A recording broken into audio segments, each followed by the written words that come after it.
এসো লুৎফা, তসবিরটা কেমন লাগলো কিছু বললে না তো?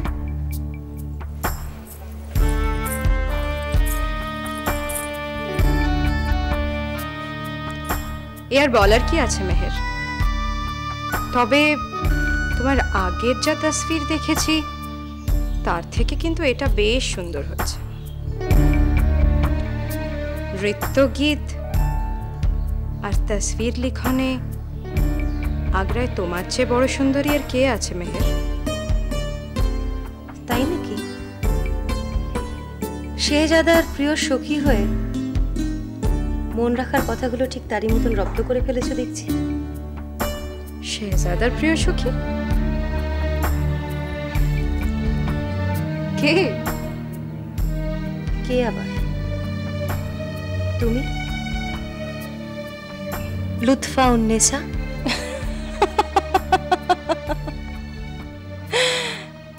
হাসালে মেহের। সেলিমের জীবনে যদি কোনো প্রিয় সখী থেকে থাকে তার নাম মেহেরুন্নেসা। সে তুমি মেহের। তার জীবনে সে জায়গা আর কেউ কোনোদিন দখল করতে পারেনি, পারবেও না। কিন্তু কি ব্যাপার বলো তো, আজ তোমাকে এত বিষণ্ণ দেখাচ্ছে? মাত্র দুদিনের জন্য এসে তুমি চলে যাচ্ছ, তাই? কি করব ভাই, বেগম সাহেবের অনুমতি নিয়ে মাত্র দুদিনের জন্য উড়িষ্যায় এসেছি আহত ভাইকে দেখতে, আর ফেরার পথে তাই তোমার সঙ্গে। যাক, অন্তত অভাগিনী মেহেরের কথা তোমার মনে পড়ল। একটা কথা সত্যি করে বলো তো লুৎফা, তোমার ফিরে যাওয়ার এত তাড়া কিসের? কে পথ চেয়ে বসে থাকবে তোমার জন্য, বেগম সাহেবা নাকি সেলিম? ভুল করছো। শেহজাদা সেলিম যদি কারুর পথ চেয়ে বসে থাকে সে শুধু তোমার জন্য মেহের, শুধু তোমার জন্য। আশা করি এই কথাটা তুমি আমাকে আঘাত দেওয়ার জন্য বলোনি। ভুলে যেও না, আমি শের আফগানের বেগম। এই কথা শোনাও আমার পাপ। আমি জানি মেহের, আমি জানি তুমি সেলিম অনুরাগিনী হওয়ার সঙ্গে সঙ্গে কতখানি প্রতিগত প্রাণা। তাই বলছি, খুব সাবধানে থেকো। সেলিমের অসাধ্য কিন্তু কিছুই নেই। জানো তো, ভালোবাসলে মানুষ উন্মাদ হয়ে যায়।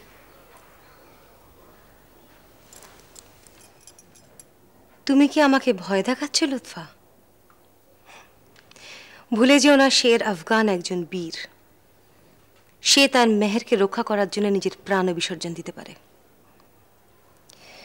আর তাছাড়া বাদশাহ আকবর বেঁচে থাকতে এত বড় অন্যায় তিনি হতে দেবেন না। ভয় দেখাচ্ছি না মেহের,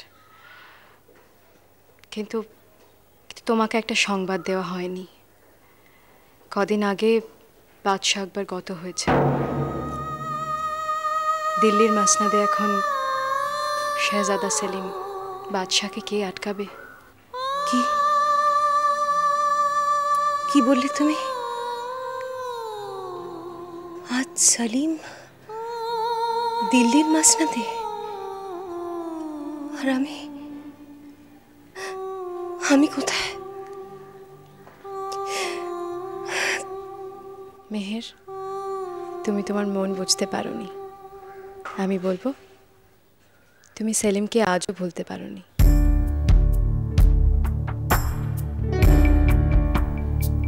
হ্যাঁ, আমি সেলিমকে ভুলতে পারিনি। সেলিমকে কি কখনো ভোলা যায়?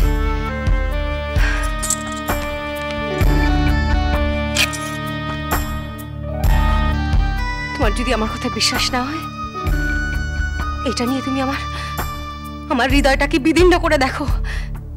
সেখানে শুধু একটাই তসবির দেখতে পাবে, একটাই তসবির, সালিমের তসবির। আমি ওকে ভালোবাসি লুৎফা, আমি ওকে ভালোবাসি।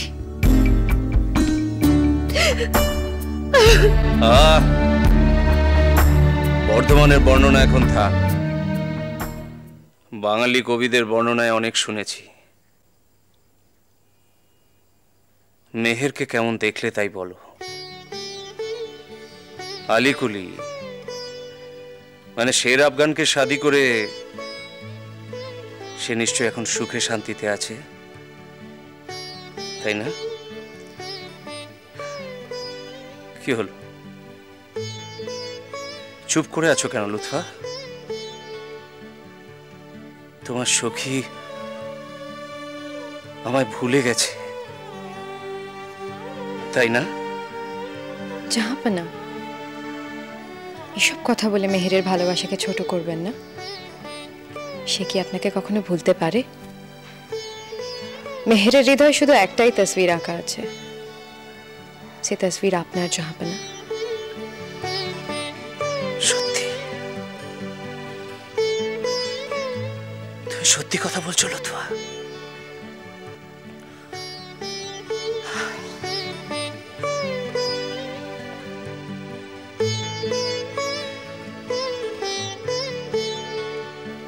জাহাপনা, দাসী এত বড় একটা সুখবর আনলো, তার পুরস্কারের সময় এখনো হলো না? দিল্লির বাদশাকে তোমার কেনা গোলাম করে দিয়েছি, এর চেয়ে বড় পুরস্কার আর কি চাও? স্ত্রীলোকের চাহিদার শেষ নেই জাহাপনা, তাদের আকাঙ্ক্ষা অপরিমিত। বেশ, বলো, তোমাকে অদেয় আজ আমার কিচ্ছু নেই। মাদির স্বাদ হয়েছে একটা শাদি করবে।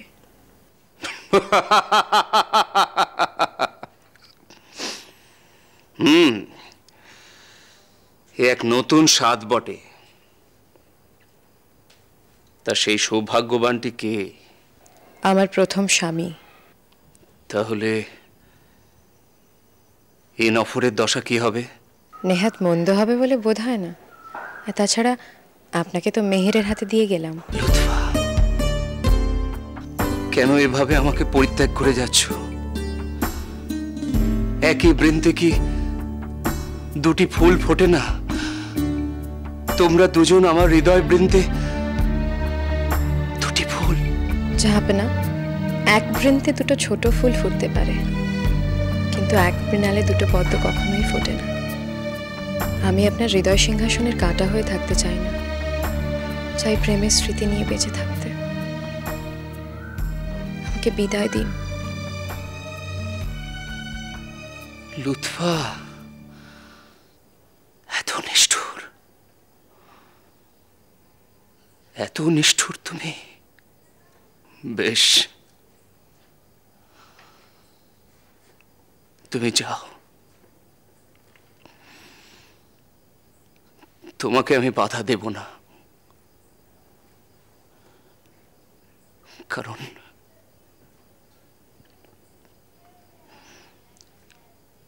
আমি তোমাকে ভালোবাসি।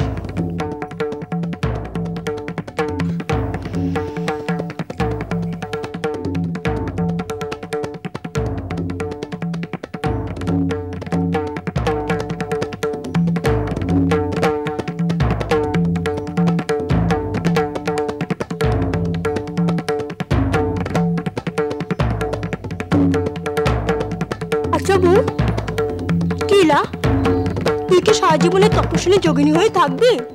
কেন? আমি আবার কি তপস্যা করেছি যে যোগিনী হব? আবার চুল এর করে ঘুরে বেড়াচ্ছিস? আমি জোর করে চুল বেঁধে দেয়নি তাই? যখনই ব্রাহ্মণ সন্তানের সঙ্গে দেখা হয়নি তখনও তো এমনই ছিলাম।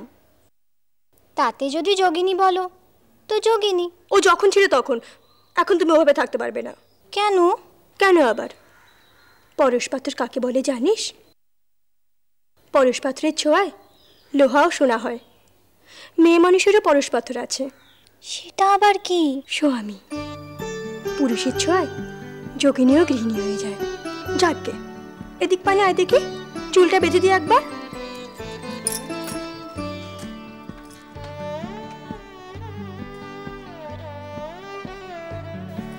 আয়, তোর চুলটি বেঁধে দে।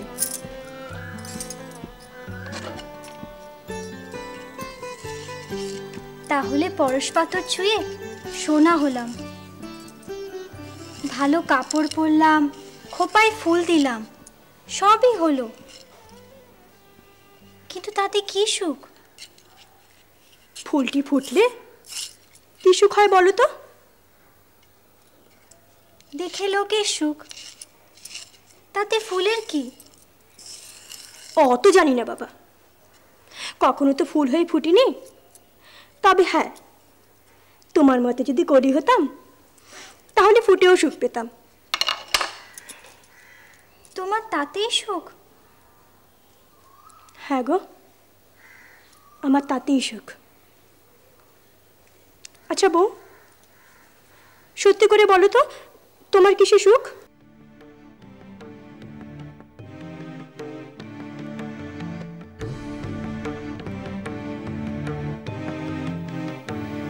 বললে না তোমার কিসে সুখ?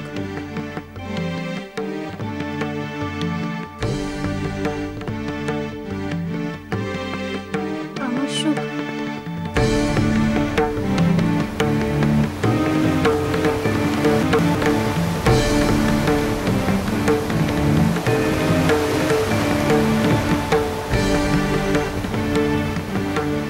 যদি সেই সমুদ্র তীরে জঙ্গলে জঙ্গলে ঘুরে বেড়াতে পারতাম,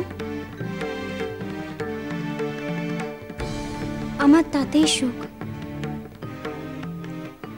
কিন্তু বউ, তার যে আর উপায় নেই।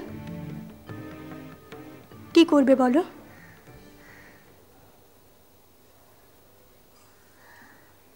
তা তো জানি না কি করব। অধিকারী বলতেন, যথা নিযুক্ত হাস্মি তথা করমি। আমি তো তারই কাছে বিদ্যা শিক্ষা করেছি। আচ্ছা ভট্টাচার্য মশাই, এর অর্থটা কি? বিধাতা যা করবেন তাই করব, কপালে যা আছে তাই হবে। আমি জানি তোমার কপালে কি আছে। কি আছে? একটা ফুটফুটে সোনার চাঁদ খোকা। বাবা, কি লজ্জা কি লজ্জা। আমি এবার যাই, আমার অনেক কাজ পড়ে আছে।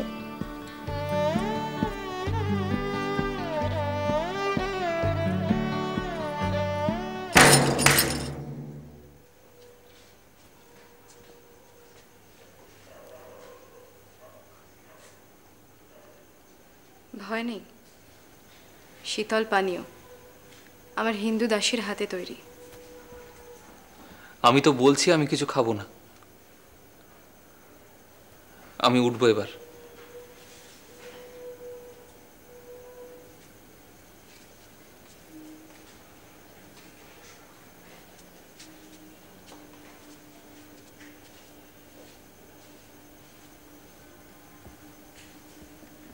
কেন বারবার ডেকে আনছো আমাকে? সমাজে ইনি দু চার কথা উঠবে,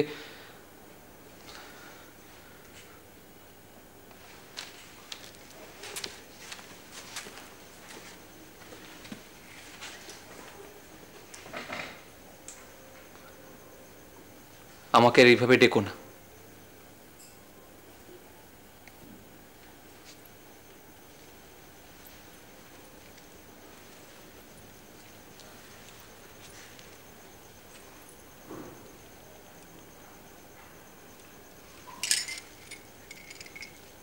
আমাকে দয়া করো, এভাবে চলে যেও না। আর একটু বসো। আমি বসে কি করব? আমি তো বলেছি তোমাকে, তুমি যেটা চাইছো সেটা আমার পক্ষে সম্ভব নয়।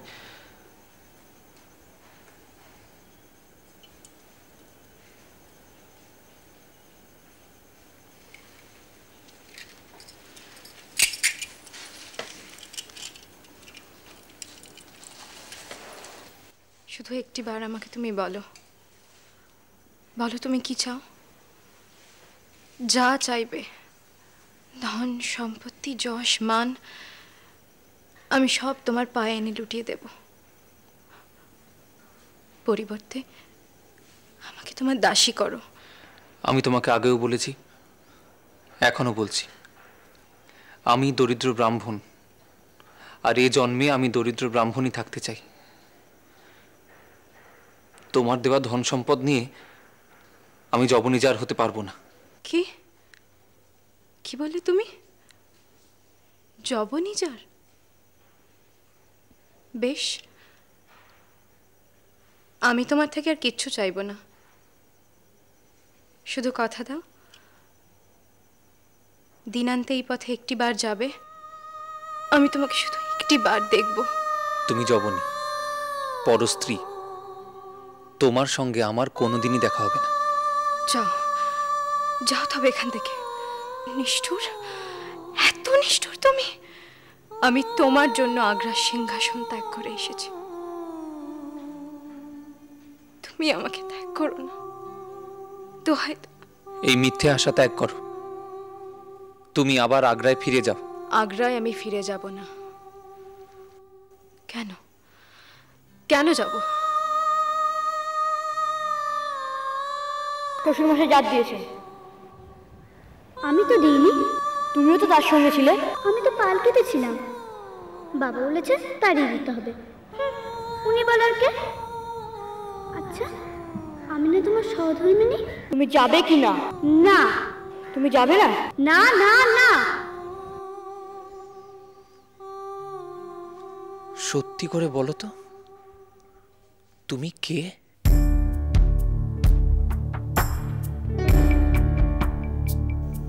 আমি পদ্মাবতী।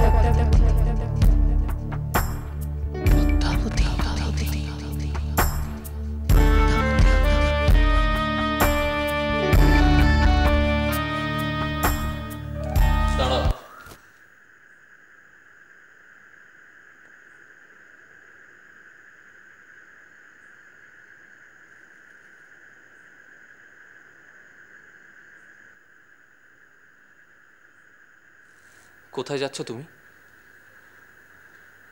ঠাকুরজির জন্য স্বামী বসের ওষুধ আনতে যাচ্ছি। সে তো কালকেই গিয়েছিলে, আবার আজ কেন? রাতের বেলায় গাছটা খুঁজে পাইনি, তাই আজ দিনের বেলায় খুঁজে এলাম। তা বেশ তো, কালকে দিনের বেলায় যেও। দিনের বেলায় আনলে যে ওষুধ ফলে না। তোমার যাওয়ার কোনো প্রয়োজন নেই। তুমি আমাকে গাছের নামটা বলো, আমি গাছ চিনি, আমি এনে দেবো। গাছের নামটা? নামটা তো জানি না, তবে গাছটা চিনি। আর তুমি গেলে হবে না, স্ত্রীলোককে এলো চুলে এই গাছ আনতে হয়। ঠিক আছে, একা যেও না, এসো আমার সঙ্গে এসো। কেন? আমাকে বিশ্বাস করো না?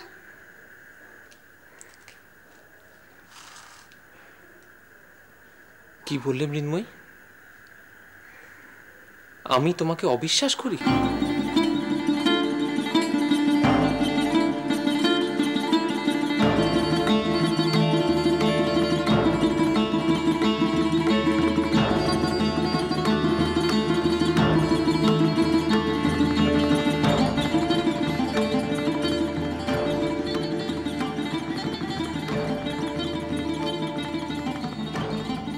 অবাক হচ্ছিস? বলতো, চিনতে পারছিস আমাকে? কার সাধ্যি আমি অবাক হয়ে উঠছি। ঠিক বলছিস? শোন, আমি একটু বাইরে বেরোচ্ছি, দেখিস কোনো দাসী যেন আমার সঙ্গে না যায়। কিন্তু বিবিজান, খানিক বাদেই যে সন্ধে হবে, এ তো আর দিল্লি আগ্রা নয়, পথে পথে আলো জ্বলবে। এই বন জঙ্গলে তুমি পথে পথে আলো চাস? ঠিক আছে, কালই তোকে আগ্রা পাঠিয়ে দিচ্ছি। আমি কি তাই বলেছি? তাই তো বললি। না বিবিজান, আমি শুধু তোমাকে সাবধান করছি, তোমার বিপদ আপদের কথা ভেবে। ওসব কথা থাক, শুভ কাজে যাচ্ছি, এসব কথা বলে বাধা দিস না। কিন্তু শুভ কাজটা কি? এমন পুরুষের বেশে তুমি কোথায় যাচ্ছ? কি উদ্দেশ্য? আমাকে না বললে কিন্তু আমিও তোমার সঙ্গে যাব। উদ্দেশ্য?